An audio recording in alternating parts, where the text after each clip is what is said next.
বাংলা আবার সন্তোষ ট্রফির মূল পর্বে, বিহারের বিরুদ্ধে গোল শূন্য ড্র রবিদের। গত বছর সন্তোষ ট্রফির মূল পর্বে উঠতে পারেনি বাংলা, এবার আর সেই আক্ষেপ থাকলো না।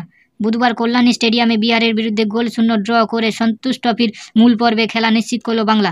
গ্রুপ পর্বে বাংলা 3 ম্যাচে 7 পয়েন্ট পেয়েছে।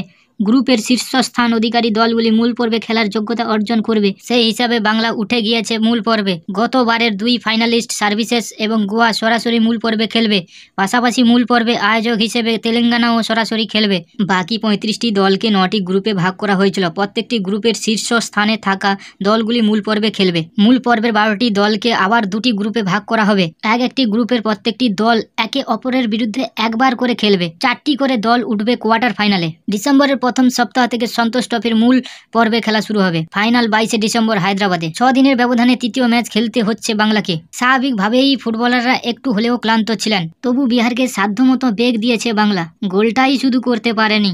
আগের ম্যাচে ঝাড়খণ্ডের কাছে 5 গোল খেয়েও বাংলার বিরুদ্ধে তাদের রক্ষণ মজবুত ছিল। যদিও বাংলার আসল লড়াই শুরু হবে মূল পর্ব থেকেই। সেখানে ভারতের বিভিন্ন রাজ্যের, বিশেষত গোয়া, কেরল, মণিপুরের বিরুদ্ধে খেলতে হতে পারে। আঞ্চলিক পর্বে যে দলগুলি ছিল প্রত্যেকেই ধারাভারে বাংলার থেকে এগিয়ে।